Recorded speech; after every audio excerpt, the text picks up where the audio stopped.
Okay, thanks for attending today's webinar, everybody. We're going to be talking about system sizing for off-grid telecommunication systems. This is Mark McHenry from Morningstar. I'll be your moderator for today's session. And today's presenter is Rob Rallo, President of Solar System Services. And let me just make sure everyone can hear me. So if somebody wants to just chat in the question chat box, that you can hear me now. I will verify that it's coming through. We're good. Yep, 4 people just said that they can hear me, so we're good. All right, terrific. So we're going to be recording this broadcast, and we will email you a link to the recording before the end of day tomorrow. And we've also included a copy of this slide deck that we're using today. Included that in the handout section of your GoToWebinar pane. So you can go ahead and download that PDF right now. And as you listen to the webinar, feel free to type any questions that you have in the questions chat on your GoToWebinar console.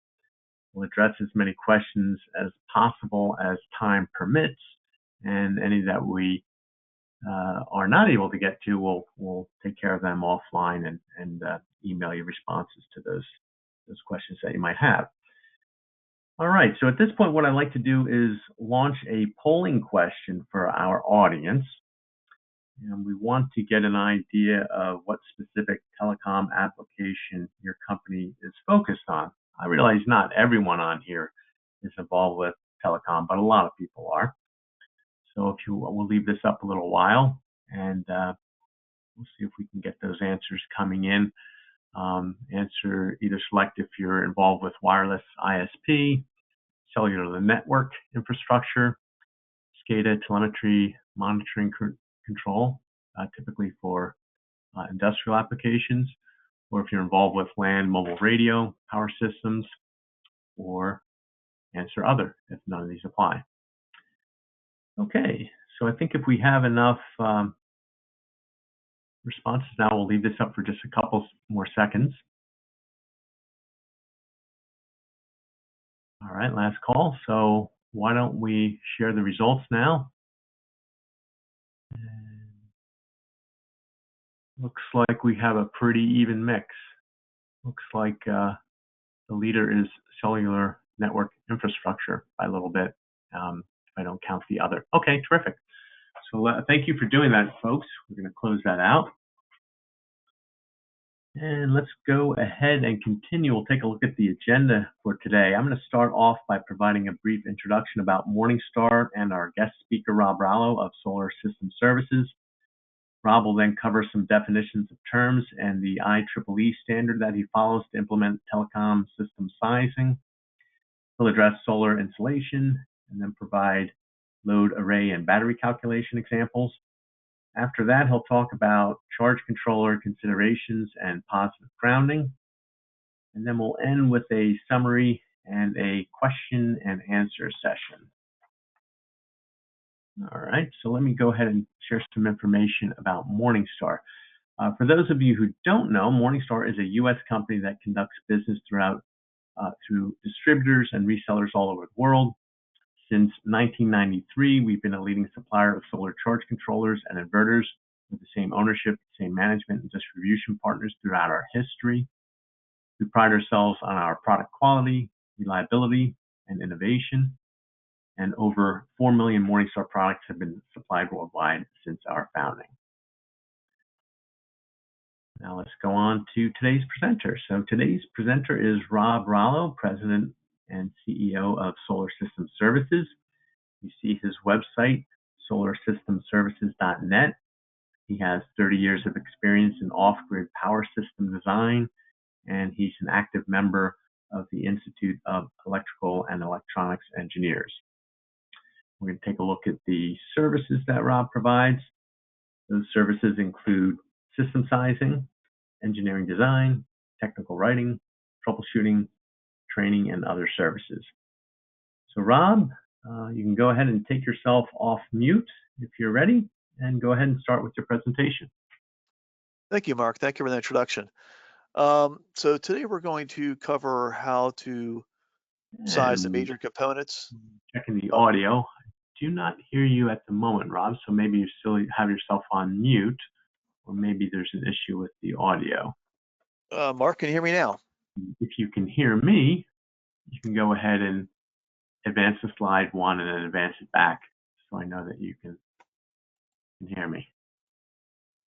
Ah, I see you doing that. So you can hear me, Okay, can you hear but me now, Mark? unfortunately we are not able to hear you. You still cannot hear me. I don't know if there's an additional mute setting on your phone or your computer. Can you hear me, Oh, Mark? I'm sorry. Looks like people can hear Rob. Okay, sorry Okay, about that, Rob. Everyone else okay, can hear you but me. So I'm gonna let you go okay. ahead. Very good. Okay. Thank you again for that introduction. Um, so today we're going to discuss how to size the major components and standalone photovoltaic system. Our focus will be on communication systems, so the examples and some of the topics will lean towards that. However, I want to emphasize the principles being discussed can apply to any load, any type of application, whether it be railroad or lighting or even just a hunting cabin or something like that. So all of the principles that we're following will apply to any of those things. So also, unfortunately, we'll probably will have also kind of an emphasis more on North American applications. However, again, for international attendees and guests, the same principles apply. Doesn't matter where you are in the world. The sizing methodology is the same, unless of course you're on either the North or South Pole where you get very little sunlight for 6 months out of the year, and then that's a whole other problem. Okay, so we're going to try to keep it simple. So let's start with the basics, which would be the definitions. Okay, and the most important one is array to load ratio. Okay, this is the average daily photovoltaic production in amp hours divided by the average daily load in amp hours. This is very important. You always want to make certain that the array is producing more energy than the load is consuming. So that ratio should always be 1 or greater. If it's less than 1, you have a very serious problem, as the array is not large enough to support the load. Okay, and we'll get into that more later about how oversized it should be, what ratio should be when we get further into the sizing. Okay, autonomy is the length of time that the system can provide power to the load without receiving energy from the PV array. So this is basically how large is your battery. Usually it's defined in days, it can be in hours, but in solar applications, it should always be defined in days. And again, this is how large your battery bank should be, maybe 120 hours or something like that. And we'll discuss again what those autonomies should be a little later on as we get further into the specifications. And then loss of load probability. Now, we're not going to do those calculations. Those are ratios that are done, and those are best done by a program or some software. If we have time, I might mention a few of those a little bit later. But the idea is to have a very little loss of load probability. This is basically you want to make certain that you want to make certain the availability of the system. So the availability is kind of the inverse of the loss to load. Okay, a couple more definitions. Solar radiance, this is the amount of sunlight that hits the solar array, and this is basically the instantaneous power measured in watts per meter squared. Okay, and then sun hours is going to be very important. We're going to discuss that a lot today. This is the length of time in hours at a solar radiance level of 1 kilowatt per meter squared. Okay, so that's very important, that number, 1 kilowatt per meter squared, the amount of time that the solar array will receive that, okay? And that is needed to produce the daily solar radiation obtained from the integration of all the irradiance and daylight hours. And that sounds like a very complicated definition. And I'm going to show you a little graph that helps to try to explain it better, because this is very important, because the methodology for sizing the system will be based upon sun hours. So it's very important to understand this concept, because this is what we're going to use to size the solar system. Okay, so basically, you have what the blue line is, and actually this is for real city, by the way, this is for real data. This is actually for Kansas City, Missouri for December, okay? And this is the average amount of sunlight you get in for the average month of December in Kansas City. So again, you can see the sun is rising at about 7:30 in the morning, and it is setting around 4:30. And what that means is, I know there's still a little bit of sunlight left after 4:30. However, that just means that there's so little that it's not even being what's left is not direct sunlight enough to even be measured. Okay, so you can see throughout the day you have this large amount of sunlight. However, it never really exceeds 0.6 kilowatts per meter squared. You never exceed that. However, if you were to integrate that area underneath that blue curve, you were to integrate it and compress it down to 1 kilowatt per meter squared, then you get the orange line, which ends up actually being about 3.5 hours. Now, the other thing to note is this is at the tilt angle or at the incident plane of the solar array. So if you have, this is assuming the solar array is facing directly south at a 45-degree tilt. And we'll talk a little bit, hopefully we'll have a little bit of time to talk about that as well, tilt and facing south or north if you're in the southern hemisphere. Okay, now if you don't remember anything else from this webinar, I hope you will remember that there is a standard for how to size the array and battery in a standalone PV system, and that is IEEE 1562. I cannot stress that enough. There is a standard out there. That is a standard that should be followed in industry.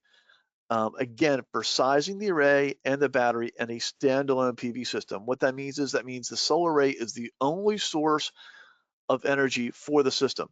If you have a generator or some other backup source, then there's a different standard for that. That would be IEEE 1561. That's the hybrid standard. Okay, so this is again strictly for systems where the solar array is the only source of energy. As I mentioned earlier, we're going to use peak sun hours for sizing the solar array. And again, that's very important to have that along with the daily load amp hours.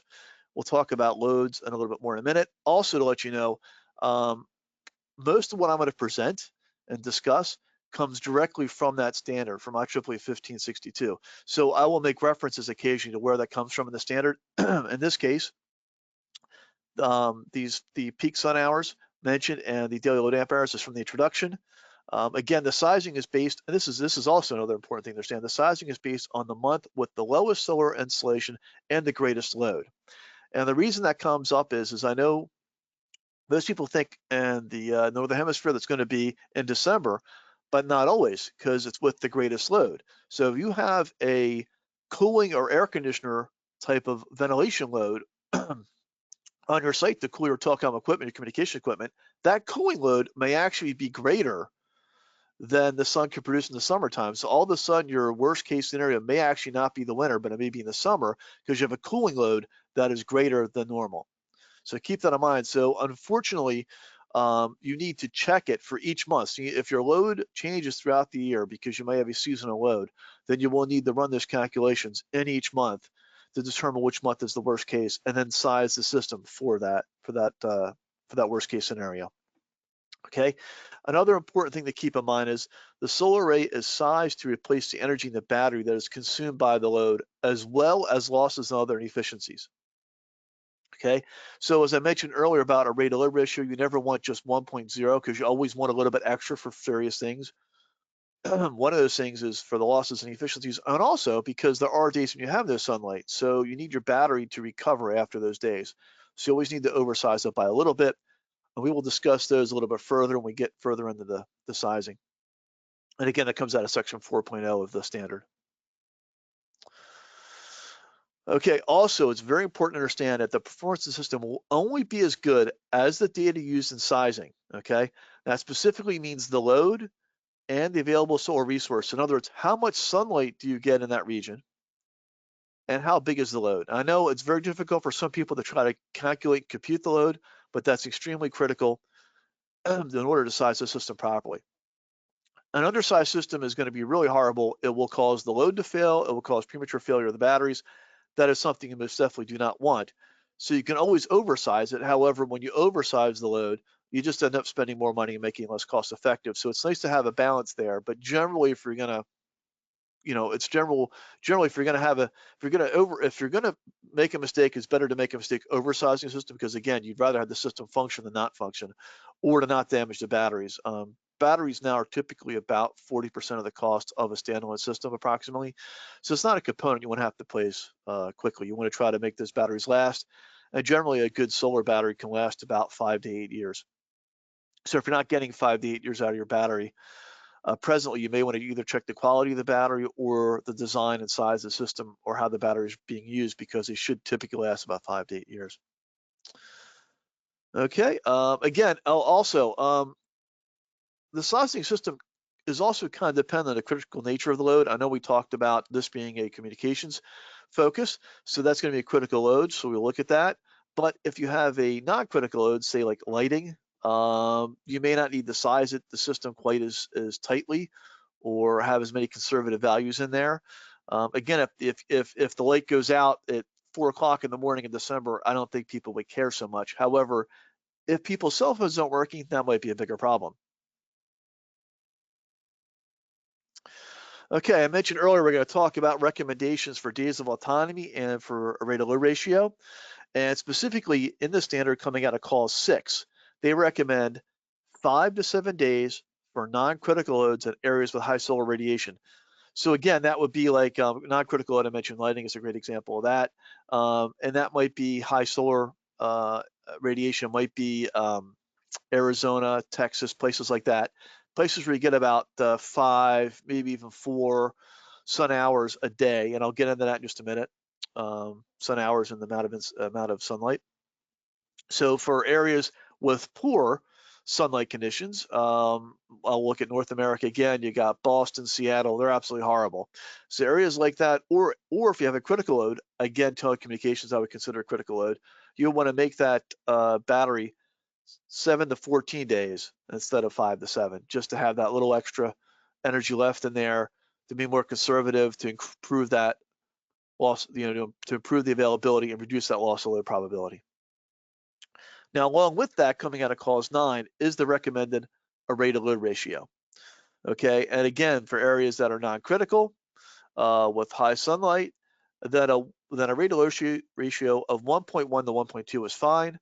But if you got a critical load or someplace with poor sunlight conditions, you want to use something higher like 1.3 to 1.4. Now, let me also interject here. This standard was written quite a while ago. It was written in around 2008. Actually, it was published in 2008. It was written a little earlier than that, around 2005, 2006. So back then, solar modules were much more expensive than they are today. So I even find myself almost by default using more of a 1.2 to 1.3, just because the cost of the solar is so much less now than the cost of the batteries. So I'll find myself being maybe more on the 7-day on the battery side and maybe more of a 1.3 or so on the array side. You'll still find that your array to load ratio, I mean your availability is still good if you run it through a computer simulation program. If you do that, again, when the standard was written, things are a little bit different in terms of the costs and things like that. So you can offset those two things. Sometimes you can switch them back and forth to maintain a good availability. So if you have the luxury of running it through a simulation program, to be able to do that, to be able to calculate the loss of load and the average data charge of the battery, you might be able to reduce their battery a little bit by increasing your rate of load ratio. One other thing about the standard being so old at this point was that maximum power point trackers weren't quite as prevalently used as they are today. So this sizing is based upon using a pulse width modulated charge controller and does not take into account the output from maximum power point tracker. So I will get into more detail later how you would size using an MPPT, but essentially at this point in time, you would size it as a PWM and just convert it over to an MPPT. And I'll talk about that a little bit more later. Now, I'll also want to state that before everybody runs out and purchases the standard right now, it is in the process of being updated to add in the maximum power point tracker because we know this is a major aspect missing from the standard. So it is being added in right now. I've been involved actually directly in helping to rewrite this to include it. We are still in comment resolution with the standard, and hopefully it will be released next year in 2021. So keep your eye out for that next year. I highly recommend that you do purchase the standard and go through it and understand it in more detail. Again, I'm just kind of doing a cursory summary of it and hitting the highlights, but there's lots of good information in the standard with regards to the sizing practices and other things about solar systems that are in there. It's got a great appendix with a whole lot of other informational aspects of the system regarding charge controllers, tilt angles, and stuff like that that could also be helpful. Okay, so now let's get into the solar insulation. And again, I apologize, we're going to focus more in North America. But for United States, one of the best resources is the NREL Red Book, which has been around for decades. The other one is they have an online interactive solar installation map, which is also very helpful. For international people, I would recommend Medianorm. It is a great program for that. It is a paid piece of software, though. It is not free. You do have to pay for it. I think it is fairly reasonably priced, though. But it is great. It really does give you really good data for all over the world. Also, just like the U.S. has NREL and other entities that have meteorological stations, there are other countries as well that have those. So for those international, you may check with your local country to see if your meteorological department may have data for your region. Now, also, I know a lot of people like to use NASA data. I do not NASA's data is not up here for a reason. I do not recommend using NASA data. I do not like NASA data. NASA data is not exact. Generally, with these other resources, there's generally a weather station that is actually there measuring the amount of sunlight over 5 years or more. So the information you're getting is very accurate and highly reliable. NASA data is it is interpolated data. It's an average. It's an expected or predicted. It's not exact. So I have found it to be quite unreliable in actually sizing a system. So I only use it as an absolute last resort if I have no other data. So in other words, if I'm working on something in the middle of the ocean where I have no other data for that site, then I might use NASA data. But if I have a actual weather station that is nearby that I can use the data from, I would highly recommend using that instead. Okay, again, mention that don't use interpolated data like NASA data. And again, we're looking at that the data should be at, and again, NREL does this and so many other programs, it needs to be at the correct tilt angle, okay, and it also needs to be facing directly south or directly north if you're in the southern hemisphere. Again, typically for the US, you're going to find that the month with the lowest insolation is going to be typically December. And typical values for the Northwest or Northeast, as I mentioned, Boston or Seattle type of area, are going to be about 1 to 2 hours. Most of the Southwest is about 4 to 6 sun hours a day.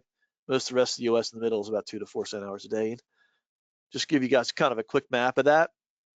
So you can pretty much see that up in Seattle, you got around 2, maybe a little less. Same thing kind of in Boston. And again, this is the worst case sunlight, which you should always be sizing for. You should never use annual, that like you would use for a grid tie. For a grid tie or a hybrid system, you might use annual sunlight availability, but you don't want to do that for standalone. You always want to use worst case. Now, for those that are international, I have a few other ones too. Here we go. So for South America, you can see way down there in Chile, you're looking at about 1.2 all the way at the bottom. Whereas you can see you get about 4 sort of in the middle. There are a few spots we get a little higher in a few places, but generally for the most part, you're somewhere around 3 to 4. For Africa, you can see it's much higher, especially across the Sierra, where you actually hit up to 6, which is unusual. Even in South Africa, in places like that, you're way high. You're at about 5 or 6 or higher. So great sunlight there for most of Africa.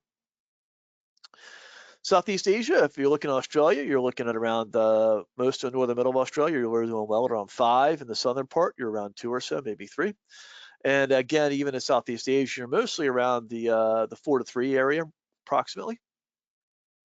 Again, and these are just kind of general maps of the worst case sunlight for that region. But I would highly recommend using a weather station that is nearest to your site. So now let's talk about the system components. There are really about 4 main major system components for a standalone PV system. You've got your solar array, your charge controller, your battery, and your load, because without a load, there's no reason to have a solar system. So we are going to start by calculating the load, because again, that is one of the most critical parts of understanding how to size a system. If you don't know what your load is or how much sunlight you have, you're pretty much doomed for failure from the start.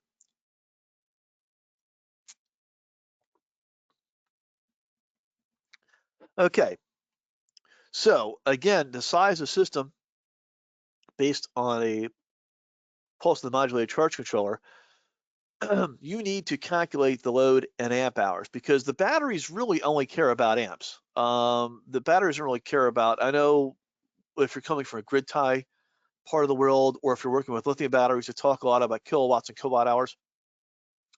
But for the most part, batteries really don't care about that. What they really care about is amps. They care about amps in, amps out, so basically amp hours, which is basically how long you have so many amps going in, how long you have them going out. So that's what's used for the calculations. It's most important to figure that out. Okay, and again, this comes from clause 5 of IEEE. Also, the IEEE 1562 has got a nice calculation worksheet in there you can go through by hand, but also IEEE 1013 is a specific battery sizing standard for solar systems. It has a great worksheet in it as well that helps calculate the loads and the batteries.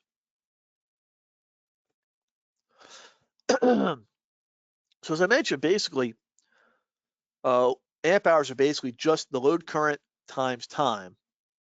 So it'd be amps times hours a day, which gives you amp hours per day. Okay, if you don't have the load and current, you have it in power instead, then you can find the current by dividing the power by the nominal battery voltage. Then you multiply that by the time. So basically you have watts divided by volts, that gives you amps. You multiply that by amp hours a day, and you get amp hours per day. So just a couple of really simple examples here. If we have a 1 amp load at 12 volts for 24 hours, then we obviously have, 1 times 24 is 24 hours a day. Can't get much simpler than that. Now, if you've got a variable load, which is possible, especially with communication sites, you might have a receive, a transmit, a standby, or something like that. And again, you might have like 14 hours on standby, and you might have it on and you might have it on the 10 hours to receive a transmit or something like that. So you can break it up, and you have to do this calculation separately. So in this case, I got 1 amp load for approximately 14 hours a day. That would give me 14 amp hours. Now, if I had, say, 2 amps for 10 hours, which would be on transmit, that would be 20 amp hours. So put those together, actually have 34 amp hours a day. So if you have a variable load that's not constant, you're going to have to calculate that for each one. And we're going to do an example showing that a little later on. So we'll get into that in more detail. Just kind of, again, I'm just trying to stick with the basics and just try to give you the basic principles that will apply to any load. Now, if you're not fortunate enough to have your load in amps, but have it in watts instead, you can do the same thing I mentioned before, which is where you just divide those watts by the nominal voltage. In this case, I'm using a 12-volt battery, and that would give you the 1 amp. So again, if you go through the calculations, you get the same answers. Okay, so now let's make it a little more complicated. So what if we have loads that are not at the battery voltage? What if you have maybe DC-DC converter in there, or an inverter or something like that? Let's say you have an AC load instead. Well, then you have to throw in the inefficiencies. And at that point, you can't work in amps, but have to work in watts. And I'll show you how that goes. So basically, you convert the load to watts, divide that by the converter efficiency, either the DC to DC or the inverter, then divide by the nominal system voltage and multiply that by the time. So again, here's an example. So this would basically be a 12-watt load, which would be 0.1 amps at 120 volts AC. So let's say it's continuous at 24 hours. Okay, and we're going to say our battery voltage, we're going to stick with a 12-volt load just to keep it simple. So we've got and your inverter efficiency is going to be 90%. That's pretty standard and common for inverter efficiency. So we have the 1 amp times the 120 volts AC, which is going to give us the 12 watts. We divide that by the inefficiency of the inverter, which is 0.9. That's going to give us 13.33 watts. We then divide that by 12 volts, which is going to give us 1.11 amps times 24 hours a day. It's going to be 26.67 amp hours a day. If you notice, that's a little bit more than you would think you would get, which would be 24 amp hours a day. So any efficiency does matter, and you need to oversize your system to compensate for that. And again, the other one's just the similar example using a DC-DC converter instead. We got 1 amp at 48 volts for 24 hours. Again, continuous, trying to keep it simple. But we want to use a 12-volt battery instead. So we would, and again, what the converter standard basic DC-DC converter efficiency is usually around 80%. So we take the 1 amp times the 48 volts, it gives us 48 watts, divide by 0.8 any efficiencies. That gives us 60 watts, divided by 12 volts, gives us 5 amps, times the 24 hours a day is 120 amp hours a day. I think for something that big, I probably would just leave it at 48 volts unless I had some reason to convert it to 12. I think you're probably just better off doing the system at 48 volts at that point. But again, it's just kind of an example. Okay, some other load considerations to keep in mind is future expansion, especially in communications. Once you install it now, your load uses may not be much, especially on a cell tower. As people, if you're installing a new tower, as you find the usage in the area goes up, you might need to add an additional 20 or 30 or 40% for expansion for usage as that increases. Um, you know, for other applications like maybe SCADA or something like that, you might find you're polling it a certain amount of time, but you want to build in, you may need to poll the site more, which means you're going to have more interaction, more communications. You might need to increase for that. Again, I mentioned polling. You might have a duty cycle or run thing. Another good, I mean, again, as I'm trying to keep this pretty generic, how we do stuff, you could have some type of, on an oil and gas site, you might have a valve actuator or something like that. That's on a duty cycle type of thing. So you have to take into account, what is that real duty cycle, and should you add a little extra in case it's more than you think it is? So again, you should always size for worst case. Always do that. The last thing we do is undersize your system. It's always better to oversize it a little bit. Okay. As I was mentioning, is on these load examples, you would always sum them together. If you have multiple loads, you sum them together. And again, I'll go through that when I get into a little more complicated of an example a little bit. And also, always important to take into account startup surges, especially if you have motors, pumps, valves, and things like that, when working with inverters and DC-DC converters, because that will overload them and shut down your load. Okay, so another part of your system is going to be your losses. And IEEE goes through some examples of those in section 9.3. Okay, so you need to estimate what they're going to be and include them in the sizing calculations. And that's going to be expressed as a percentage of the load. Typical losses are around 10 to 20%, and they can include things like dust, which is in desert areas, that's a very serious problem. Coulombic efficiency of the batteries, against basically battery losses. When batteries aren't on 100% efficient, so there's losses through there. Parasitic losses, they could be of maybe the controller or something like that, although the Morningstar ones are fairly efficient, so usually those are pretty minimal. And another one is an aging derate factor, either for the solar array or for the batteries. Or you can actually include those in other calculations. I know when it comes to telecommunications that batteries should typically be replaced when they reduce their capacity to 80%. So sometimes you might build an additional 20% for that. But you can do that in the battery section, which I'll talk about in a minute. We start talking about the battery sizing. So this would be more of a sizing for the solar array for losses there. Okay. And again, this comes out of equation 2 from the IEEE 1562. So basically, the sizing the array calculation goes like this. It's the number of parallel strings, and again, this is parallel strings. Number of ones in series, I'll talk about in a minute, but that's based upon the solar module that you're using and the number of cells in it. So the equation goes, number of parallel strings equals the load in amp hours a day that we just calculated, times the array to load ratio, divided by 1 minus the system losses, times the module, current, and maximum power point. Again, I want to stress that that's at the maximum power point, not the short circuit current, okay? Times the sun hours per day. And if we continue with an example, so let's take our load at 24 amp hours a day. We're going to use an array to load ratio of about 1.2, system losses at 10%. So basically, this load's not really critical. I'm going to use a module maximum power point current of 7.8, and that's from a SolarTech module, but you can, obviously you would go pick whatever module you're using. And sun hours is 3.5. Continue with that Kansas City area again, since I had showed that earlier for the sun hour curve. I thought it'd be nice to use it here. So if we multiply that out, you get 24 hours a day, that's the load, times the rate of load ratio, which is 1.1. You would divide that by 1 minus the 0.1, which is the 10% of the losses that we had. Multiply that by the 7.8, that was the maximum power point current, times 3.5 sun hours a day. So that comes out to 28.8 divided by 0.9 times 7.8 times 3.8, or 28.8 divided by 24.57 equals 1.17. Now here's the problem. You can't order a 0.17 of a module. So if you come out, anytime you come out to a decimal point, you either have to round up. So that means you would need 2 strings in parallel, or in this case, we used a 140 watt module. Maybe we go ahead and go to a 150 watt or a 160 watt. So again, we do the entire calculations again with a slightly bigger module. Maybe we can use something that has a maybe a maximum power point current of 9 amps instead of 7.8, and that's probably enough for us to be able to hit our target of just one module, one string, instead of two strings in parallel. So again, so that might be something to consider to undersizing. And again, this might be an iterative process. I mean, you may have to go back and swap out the batteries or swap out a module to find one that fits best for your application. And that's pretty normal.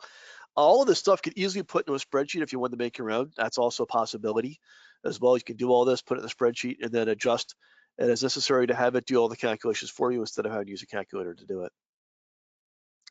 Now, I mentioned this is a number of strings in parallel. For the number of modules in series, again, because this is based upon a pulse width modulated charge controller and not a maximum power point tracker, then you need to use either a 36 cell or 72 cell module. In other words, a module that's a nominal 12 volts or a nominal 24 volts. If you have a nominal 12 volt module for a 12 volt system, then you're fine. If it is a 24 volt module for a 24 volt system, you're fine. Or if it's a 24 volt module for a 40 volt system, then you have to put two in parallel. Oh, excuse me, two in series. You'd have to series those to get 40 volts. Now, if you're using a 60 cell module, then you're going to have to go ahead and use a maximum power point tracker. But then you ask, well, how would you size for that 60 cell module? Because it's really an output of about 20 volts and not 12 or 24 volts as you would need for the calculations. So what I recommend is again, this is an interim thing until the standard gets updated for maximum power point trackers. I recommend sizing your system for a 12 volt or 24 volt module, a basically 36 cell or a 72 cell, and then whatever you come up with for wattage. So in other words, in this case, let's say I ended up bumping up to a 160 watt module instead. I would just find an equivalent 160 watt module, say in 60 cells or something like that. Okay, or it might be 160 cell. It might be 160 watt solar module for 24 volts. And I'm doing a 12 volt system instead, and I would run that through maximum power point tracker because that might have been cheaper than say a 12 volt solar module. Or I may have had that in inventory. So in other words, what you want to do is you want to size the system based upon with the array voltage matching the battery voltage. So the nominal array voltage should be the same as the nominal battery voltage for sizing purposes. And then if you're going to use an MPPT, just go ahead and take the wattage of the solar array, and that's how big your solar array should be for the maximum power point tracker. Okay. Hopefully that was clear. We will have a whole bunch of questions on that later. Okay, so let's go through the battery calculations, and this comes out of IEEE 1013. It's clause 9.2. But anyway, the required capacity is basically the load amp hours times the autonomy divided by the maximum depth of discharge plus additional derates, which would be temperature, maybe aging, and a whole bunch of other stuff. So again, the derates that we mentioned, the losses earlier, that's more for the array side. For the battery side, we're going to do additional battery ones. So here's an example, again, using a 24 amp hour a day load. The autonomy is going to be 5 days. Again, this is a non-critical example we're using. We're going to use a maximum depth of discharge of 80%, and we're going to use a temperature degree of 80%, which is pretty common for most lead acid batteries at about 0 Celsius, pretty much around freezing. That's a pretty common D rate.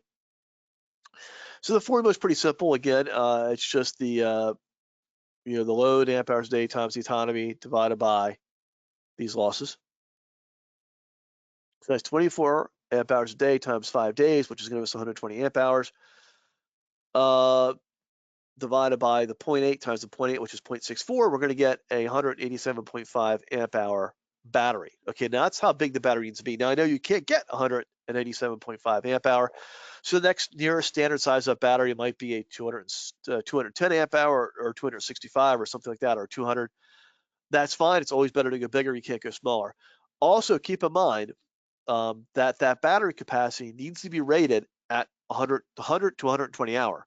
So in other words, you don't want to use the 24-hour rate or the 40-hour rate. You want to use the 100-hour or 120-hour rate. All battery manufacturers have a chart that shows you the battery capacity at various discharge rates. So again, make certain to use the discharge rate that is appropriate for your autonomy, which should always be a minimum of 100, 120 hours, and it could go up to as much as 240 hours, if we're talking 10 days. Although trying to get a 240-hour capacity chart from a lot of battery manufacturers is not easy to do. They'll typically just tell you use the 120 anyway, but some of them may have a chart that goes out that far. So let's go with a slightly more complicated example now. We're going to try to put this all together, okay?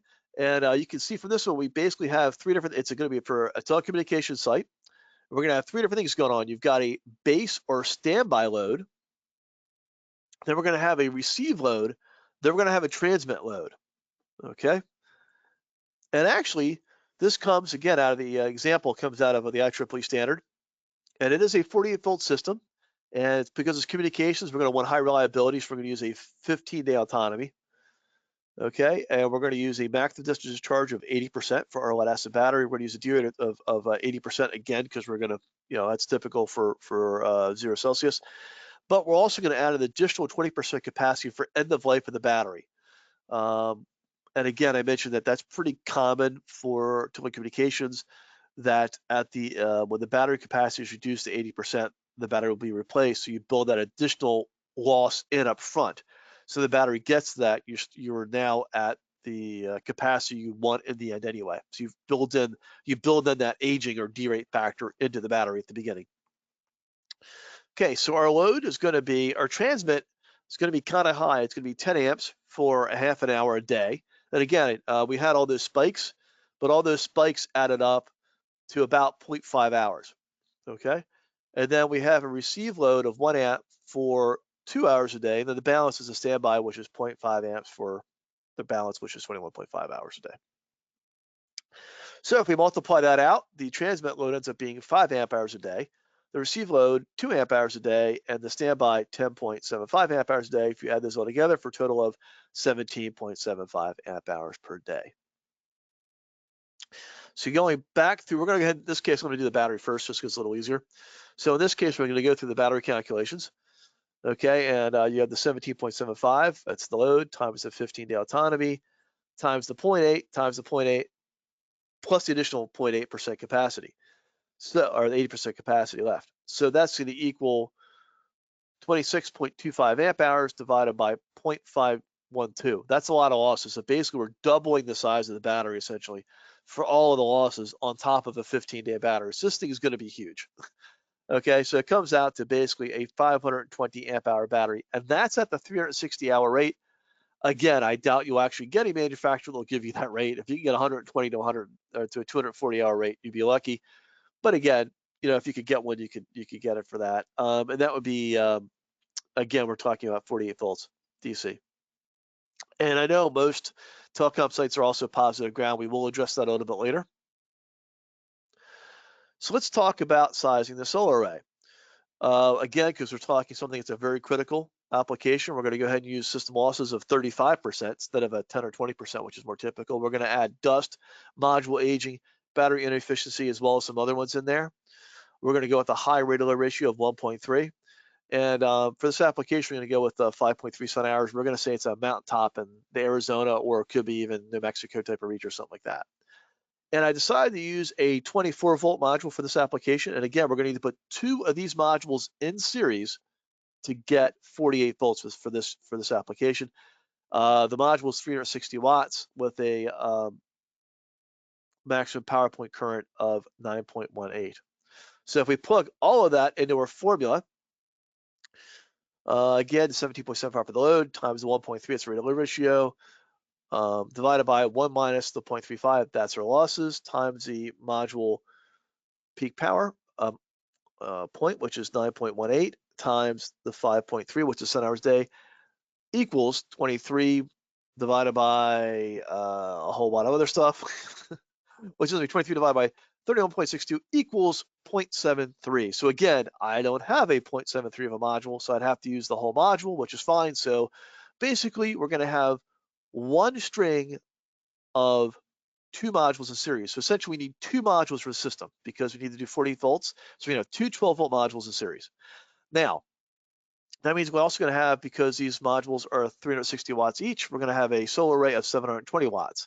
So if you wanted to use a maximum power point tracker with, say, 60 sol modules, you can do that. Just make certain that it equals 720 watts or more, and you'll be just fine.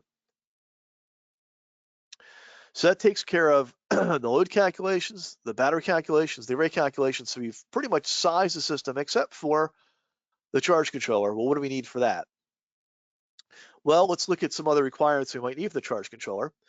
You have to look at the charge current, and that's the maximum charge current.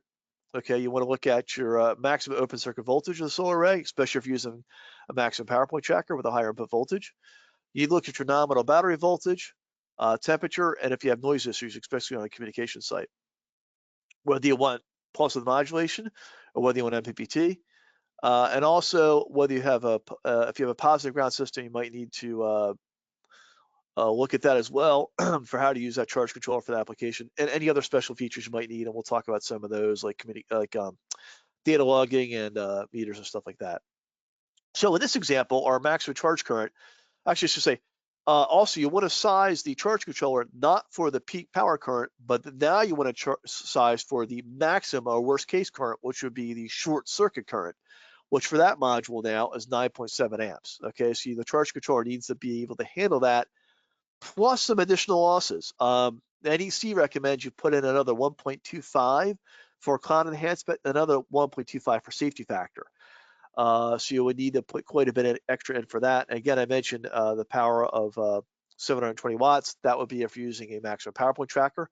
So you want one that can be sized to handle that kind of power output at the 48 volts. And again, because we're operating at 40 volts, we can't use, say, a SunSaver or a ProStar from Morningstar.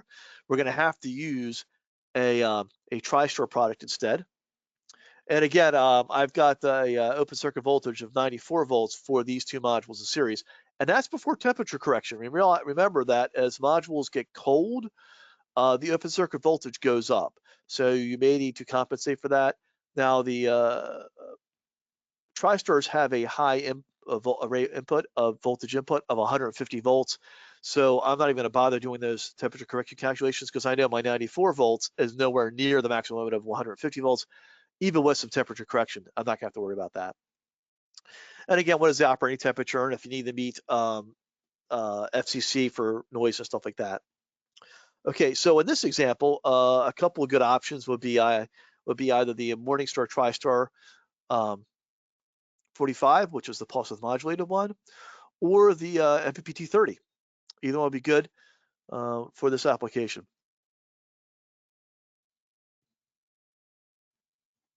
So I know I've mentioned this a little bit more. We'll just talk about it again. Each one has their advantages. Pulse-width modulation versus MPPT. Well, first off, you can never go wrong using MPPT. You can put it in any system; it's always going to work. You can't go wrong with that. But in a lot of applications, there's no reason not to use the PWM as well. It works fine in areas with high sunlight. It's also going to be a little bit less muddy if that's a concern. And in most cases, it's going to be give you the output that's going to be just fine. Again, it's more of just a constant charger, which is all you need in a lot of applications. Now, on the other hand, an MPPT is great if you've got, again, I mentioned if you're working with 60 cell modules, something that's like more of a nominal 20 volts, you would definitely use it for that. It's also, areas where you've got variable areas that might have some shading issues, or if you've got some other seasonal issues regarding that. You also can get a little bit extra energy out of the MPPT in cold climates. There's definitely less of an advantage in warm climates because the reason for that is that the power output of the solar modules collapse with temperature. So at high temperatures, the additional power output is reduced because of that. So the advantages become a little bit less in higher temperature applications. Say again in this case, like Arizona or New Mexico, where you can get up to 50 Celsius in the daytime. It's not uncommon at all in the summer. Okay, so since we're using these, and again, a lot of these telecommunication applications are going to be positive ground, I just want to quickly go through that. You can use the TriStars in a positive ground application. And for more information on that, I would highly recommend you go to the website or contact one of their engineers directly about that. They can tell you the best ways to do it. I'm going to go through just a couple of things to do and not do in doing that. Okay, one of the keys is you only want to ground it at one spot and one spot only, and that needs to be on the positive side, okay? So here's how you should do it. It's great if you can do it at the battery. That's always ideal. Although I know sometimes the loads have the ground themselves. If that's the case, then put it at the load. That's absolutely fine. Do not put it at the battery or at the solar array at that point, because what ends up happening is you will create a current loop and your chargers will not work correctly. Okay. So again, don't put them in two spots. One spot and one spot only, either at the battery or if it's at the load, that's okay too. But again, 1 point and 1 point only. Some other features to look at for a charge controller would be, again, I talked about the meter is great. Data logging, incredibly helpful, absolutely incredibly helpful, having that information. And communications also. If we're talking about communication sites anyway, and it's amazing how many sites now, even if we're not talking about cellular, if we're talking about SCADA or R2Us or power over Ethernet, it's amazing how many of these things now all have communications options. And it doesn't make any sense not to get that data back somewhere and be able to analyze it. So you can add an EMC1 to the TriStar and be able to get that data remotely through your communication systems, assuming you have Ethernet set up for that. And we're gonna probably talk more about data logging and what you can do with it and how to analyze that in a future webinar that we'll try to schedule sometime in the next couple of months. So we'll talk about that more later, but I cannot stress enough how useful that is for troubleshooting and determining how well your system is working. Okay, so to quickly summarize, again, if you've learned nothing from this webinar, hopefully you remember that there is a standard for how to size a standalone PV system. That's IEEE 1562. Again, your system design is only as good as the data you use on the load and the solar array. Okay, so make certain you've got good data for the load and you're using good, reliable resources for determining your solar installation data. Okay, again, you need to calculate the array, battery, and load under worst case conditions. And again, that may not always be the winter. It may be the summer if you've got cooling loads or something else like that that might be seasonal. Don't forget to take into account your other system losses, things like that. Okay, and again, when choosing the right charge controller, remember to take into account the charging current. We didn't talk about LVD too much, but I think there are other webinars on that, so I didn't want to really spend time getting into detail because we're running low on time, and I do want to get to some questions. Also, battery system voltage, very important. Your charge controller has to match to that. You may also want to look at your cost, dollars per watt, what makes sense for you, and what special features are needed. Again, I still think having that data logging and the remote communications option is really, really useful. And again, a properly sized system can result in a higher system availability, long system life, and lower total operational cost. And I want to stress that again, because if you're replacing your batteries every 1 to 2 years, you've got a problem. And again, the batteries are just probably the single most expensive component of the system. So by protecting those batteries and making them last longer, by properly designing the system and using good components, you're going to save yourself money in the long run. So if you have to spend a little bit more money now to make the solar array slightly larger or use a slightly better battery, you will save money down the road. I can't stress that enough. That is, that just makes sense. It's like, this where you can either pay me now or pay me later type of thing. I'd rather do it right up front, not have failures of the load, not have to worry about going out there and replacing heavy batteries, and just knowing the system's going to work well with minimal maintenance for 5 years or so. Okay, so with that said, we'll start to go through some questions. Okay, great, Rob. Thanks a lot. And hopefully, are you able to hear me now? Yes, I can hear you. Okay, great. Yeah, we got our audio problem fixed, I believe. Wonderful. So let's go through the questions. You might hear a little bit of feedback, but hopefully this will work. So first question I see from Kirk is, what battery capacity spec do you use? For example, C over 100, C over 20, etc. Well, again, I talked about that. That's at the hourly discharge rate. So in this case, if it's 5 days, you would use a C over 120. So if you're going to use a 10-day, it would be C over 240. And again, you can't always get that information from the battery company. However, the further out you go, the better the capacity. So if you use the 120 or the C over 100 or the C over 120, if you use something that's more in the longer discharge rate, they're going to have a higher capacity. So if capacity is say 200 amp hours at a 100-hour rate, it's probably going to be like maybe 205 or 210, maybe at a 200-hour rate or something like that.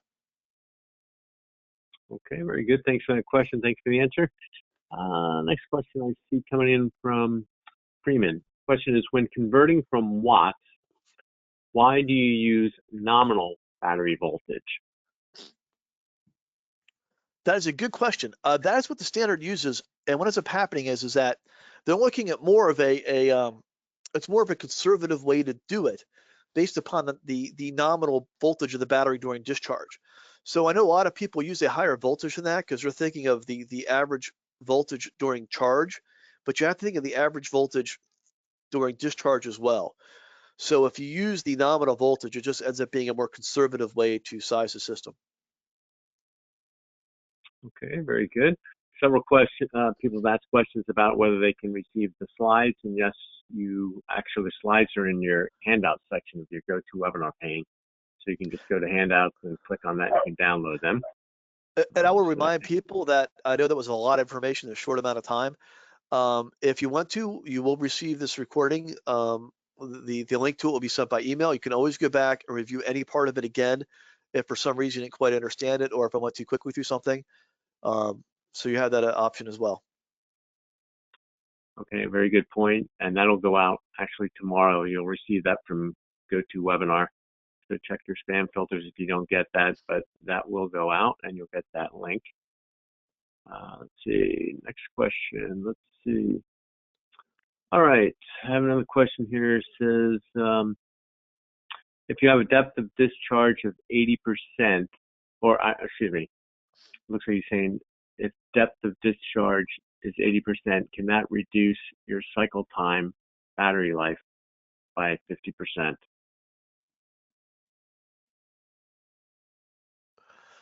I'm not certain to understand the question. The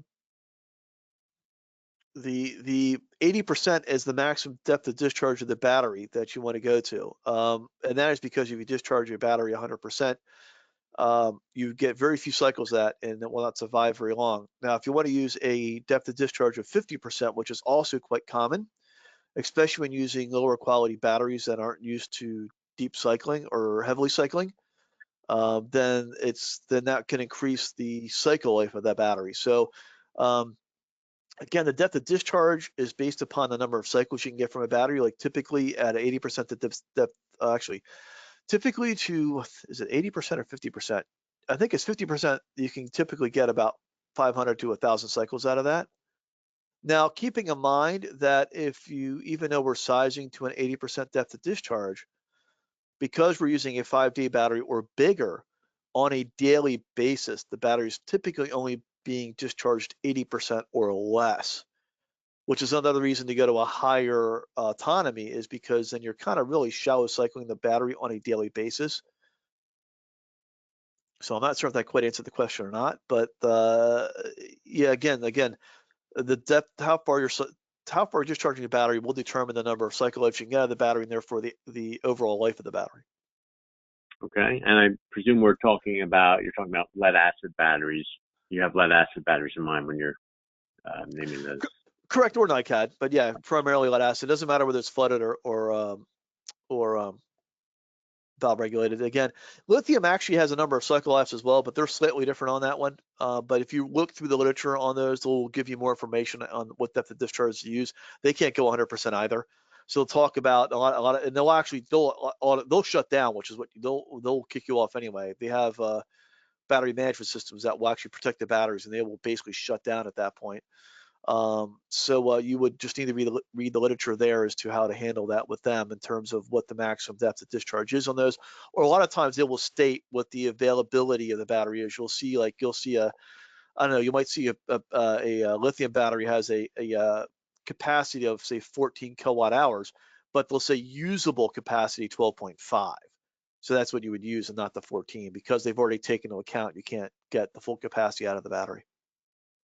Okay, very good.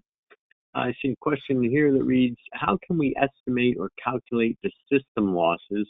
So for example, when should we use 10%, 20%, or 35%? I would recommend going and looking at the IEEE standard, and basically to some extent it's a guesstimate, although the standard does give you some general ideas, like they'll say for, dust use like, 0 to 20%, for maybe wire losses use like 0 to 5 or 0 to 10 or something like that. For charge controllers, maybe 0 to 2. So they'll give you some recommended or typical values, and unfortunately, it's up to you as the sizer or designer to determine what loss you think you should use. Um, I would say 10% is probably the minimum I would use. 20% is pretty typical.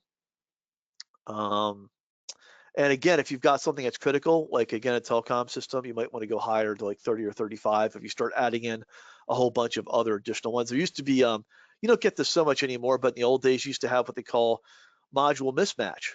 In other words, nowadays, the tolerance on modules is really good, but in the old days, say 20 years ago, the tolerance was not very good. And you could have losses just because the modules, you had a mismatch in terms of the um, the internal resistance of one module from another. That would cause additional losses. So again, your best option is just to kind of look at the standard. There's a whole section on those losses, and go through it and just determine what is best for you for your application. All right, very good. I see a question from Timna reads, if you size the battery for 7 to 15 days of autonomy, would the solar array size have to be larger in order to charge up a 15-day battery? Yes, it should. And if you're doing that, if you remember what it said, usually in that case, you're also going to be going with a rate to load ratio of 1.3 to 1.4. So absolutely, and that's one of the reasons it's set up that way, because you should most definitely go to a larger one. And basically, what that means is that means that you're going to have an additional 30% or 40% from the solar array to recharge that battery, which is what you would need if you were to have discharged it down to the whole 15 days. You want to try to get that recharged as quickly as possible. So yes, absolutely, you should oversize the solar array to compensate for that. Okay, terrific. And a follow-up question to that is, would the solar need to produce enough energy to charge up a 15 battery, well, they're saying a 15-day battery in one solar day? No, absolutely not. No, no, no, no, no. You do not need to do that. You don't need to replenish. You don't need to replenish the battery in an entire day. I we're probably digressing slightly here. I like to try to see a battery get fully charged to 100% on a weekly basis. Some battery manufacturers tell you can go as long as a month before doing that. I don't want to go that far. I don't like to risk it, because the longer you go without getting the full charge, the greater the likelihood of sulfating the battery, which means you're going to reduce capacity when you form hard sulfate crystals. So if you get that battery to a full charge once per week, you're absolutely fine, but you don't have to do it every day. And again, in some cases, in the wintertime, you may not even get there once a week, and maybe once every 2 or 3 weeks. Definitely no more than 4 weeks. You definitely do that within 4 weeks, and again, preferably I like to try to see it done every week. Um, I think when we that would also be a great time to discuss that when we start talking about data logging and looking at actual data and charts and graphs, because it would show you some of that information with some real data. But I think that might be a webinar topic for another day. Okay, we'll have to think about that. Definitely, we'll put our heads together on that. Let's see, another question. We're kind of jumping around here a little bit. What is the most economical path to obtain the reference IEEE standard? I think if you're a IEEE member, I think it's only $82 or $83. If you're a non-member, I think it's about 120. Solar sizing software, if you want to use that to help you do the loss of load probability, depending upon the manufacturer, I think there's some free stuff from NREL or something like that called Home or something like that. I'm not a big fan of it. There are other commercial available programs out there. They range from $200 and up. Okay, very good. Let's see. Thanks for answering that. I see a question coming in from Jim. Let's see. He says, what about making solar panel at the December angle for maximum shedding of snow and ice? Sure, what he's getting at there. Well, it should be, again, I didn't get into tilt angle too much, but you would want to you absolutely want to use that. You would want to put that at the that gives you the maximum amount of sunlight in December. Okay. Now also keep in mind though, if your maximum load is not in December, okay, maybe your maximum load is actually in the summertime because you may have an air conditioning load or a cooling load for your telecom equipment. So you might want to actually run various simulations and examples to see which one works best. And again, we're talking about North America. I know for our international people, they're looking at tilt angles of 15% because they have, excuse me, 15 degrees because they have no snow, and they may actually be dealing with rainy seasons. I've actually seen examples of modules that were actually north facing in the north, I think around the Panama region or something like that, just due to the rainy season. So sometimes you run into some weird anomalies where you may actually do some weird stuff once you start getting near the equator. Yeah, as I'm reading this, I'm wondering if it looks like he's saying, try to, he's worried about snow and ice getting onto in December, getting onto the, covering the module. So he's wondering, hey, can you tilt it more to alleviate that, or what's the angle that really the snow or ice will not Well, accumulate? it also depends on the type of snow too, or ice. I mean, because some of it will slide off easier than others, some will stick. But typically, if you're already, most of those climates or regions, you're typically at like 55 degrees anyway, maybe 60. It's going to slide off fairly easily at those. I would not recommend going to 90. I would say you're probably better at 55 to 60. And the southern part of the U.S. you'll typically use 45. Florida, Georgia type of area through the Southwest, through Texas and New Mexico, Arizona, and into Southern California will typically use 45 degrees, but they typically don't have much snow. Okay, so well said. I see another question. Again, we're moving around a little bit here. That's fine. Question here says, what range of power requirements have you seen for the typical cell tower? I know we were using a very small load here, but for cellular towers, I've seen them range anywhere from typically mountaintops, like I was talking about, typically somewhere between 800 watts and 1500. But also depends on the technology. A lot of times as they go from, say, I remember several years ago, there was a big rollout when they switched from 3G to 4G, and now they're doing another one from 4G to 5G. And when you start talking, moving a lot of data rather quickly, as you have when they did both 3G to 4G, and again now 4G to 5G, that may be a larger power requirement. I haven't actually seen a whole lot of off-grid standalone PV requirements for that yet. So it may be as high as 2 kilowatts. I'm not certain, but typically in the past it was around 800 for sites that didn't get used heavily on average. Typically was more like around 1200 to 1500 for more heavily used sites. Okay, thank you for that question and answer. Great question from Hector coming in. Says you did mention that good batteries should last 5 to 8 years. What type of batteries were you talking about? Were they lead acid, AGM, pure lead, lithium, or nickel cadmium? Pretty much lead acid, whether it be flooded or valve regulated, was what I was mentioning specifically. Um, and I don't need to mention specific manufacturers. I would just one of the things and I'm not getting into specific technologies either. I know some people prefer, say, AGM, the gel, and vice versa. I think it's more important to look at the manufacturer and the specification sheets and how accurate and reliable those specification sheets are. If you look at the cycle life and compare it against the cycle life of another battery, it generally gives you a good idea of how long that battery will last. A battery with a greater cycle life is going to last longer typically. Okay, very good. I see Ben asking a question that reads, what allowance should be made for the impact of startup of pumps and high surge loads? That would depend upon the pump. And again, you don't need to include that in the sizing per se, because usually that's pretty quick. It's just a few seconds. And when you're looking at 24 hours every day, a few seconds is negligible. So I would not include that in the calculations, but you do need to make certain that your inverter and any converters or anything else you have are sized, or your low voltage disconnect. Anything you have in that line needs to be able to handle that surge. Now, again, the sizing will not matter in terms of the battery or the solar array, but in terms of all the other equipment, whether it be inverter, converter, fuses, circuit breakers, or a low voltage disconnect device, all those things need to be sized for that surge. A typical surge could be 4 times the run current, and they can be up to 8 times the run current depending upon the device. So if you're, let's say, let's just use an AC example for right now. Let's say your startup motor is let's say your normal run current is 1 amp.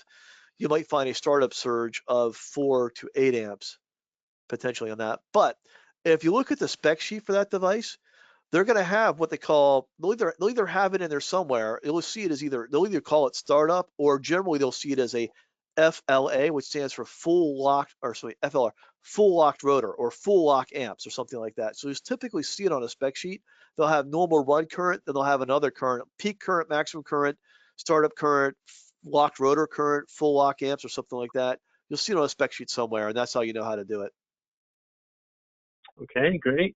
All right, I have a question here looks like from Severin that says, do you have any more information on how you arrived at the 0.8 coefficient added in the battery sizing equation? And he was wondering if that was, Let's go back. there was a permit requirement associated with that, or is that The 0.8 estimate? Yeah, I Hang on. don't see it here. There, 0.8. Yeah. Okay. Oh, okay. It's right Okay, there. okay. Let me Yeah. go back. Let me go back. Let me go. Okay. I think that's So 21. yeah. So okay. So basically, let's go back here for a second. So again, there are 3 losses in the battery size I'm going to use. So one is 80% for the maximum depth of discharge. So we're not going to discharge the battery back that. We can only use 80% of the capacity of the battery essentially. Okay. We're going to use a D rate for temperature of basically 20%. Okay, so we're going to get 80% of the capacity. So we're going to have a 20% D rate for that. Okay, and then we're going to have an additional 20%, which translates to 80% here for aging. Now, that is a typical telecom specification. They use it a lot on UPS systems for the UPS sites, and then it ends up translating over into solar sites as well because they're kind of doing the same thing there. So they apply the same battery spec to their solar sites as they do their UPS sites. And frequently, they'll basically say they're going to replace the batteries when the capacity is diminished to 80%. So if you've got a 100 amp hour battery, and over time that capacity will get diminished for various things. It could be, sulfation of the plates. It could be any number of factors that may cause that battery capacity to reduce over time. So when that capacity, say, goes from 100 amp hours down to 80 amp hours, they say replace the battery. So if you build that in up front, because the problem is if you don't build it up front, now your 15-day battery, when the battery is done at its end of life, when it needs to be replaced, you're no longer at 15 days. You're now, say, at 13 days or 12 days. So by adding an additional safety factor in there, when the battery's at end of life, you still have a 15-day battery. Okay, That very makes sense? good. I think that was well explained. Let's see. Okay, so here's a question coming in from Seamus. For 12-volt battery systems and telecom equipment, should you use solar panels of about 12 volts maximum power? It depends on what you want to do, on what your system voltage is. For most telecommunications, they generally operate at 40-volt positive ground. And so I would typically use 2 72 cell modules in series. That's just me. So I would use a 24-volt module for those. If I had a 12-volt load, that gets a little trickier sometimes. Sometimes it ends up being, and again, it's kind of a design decision. Using a 12-volt module and a PWM charge controller certainly fine. Will certainly work okay. But sometimes it actually ends up being more cost effective than maybe use a higher voltage module than run through maximum power point tracker because they might be cheaper. Sadly, a lot of the 12-volt modules just require more labor. The bigger modules are all made on assembly line by robotics. So they just crank them out and they're just a commodity. So the dollar per watt of those is going to be cheaper than a smaller module. So you might find sometimes, I'm actually shocked. Sometimes I may only need 150 watts for a system, but I may use the 300 watt module because the 300 watt module ends up being cheaper than the 150 watt, just because that's the deal. So it's just one of those things you have to kind of look at it. I mean, there really is no hard and fast rule. It kind of depends on the application, the nominal voltage of the loads which you want to work with, and you know, again, the cost of that solar module and the size. Okay, very good. I think we got time for one more question, and then we close things out. We're a little bit over time here, but this question is, when is the IEEE updated book due to come out? It is still a work in process. We're all really hoping to have that out next year in 2021. I seriously doubt there's any way we're going to get out before the end of the year at this point, but it should be out next year. I'll be very surprised if it isn't. I can't predict when next year, but it will be sometime next year. Okay, terrific. All right, why don't we do this, Rob? If you want to advance to the last slide, which is the thank you slide. There are some questions here we did not get to, so we will get to them via email, but we got to most of them. So thanks everybody for joining us. We're going to keep this slide up just for a few more seconds. This shows you Rob's website and his contact information, and also the Morningstar Corporation website and contact info. So if you have any questions or you want to go onto these sites to get additional information, feel free. Other than that, I want to thank everyone for joining us. Thanks, Rob. This is really terrific. Got through everything. We had a little technical issues early, but we got through it, and I think you did a really fantastic job. So thanks again, folks. We'll see you next time. This concludes the broadcast. Take care.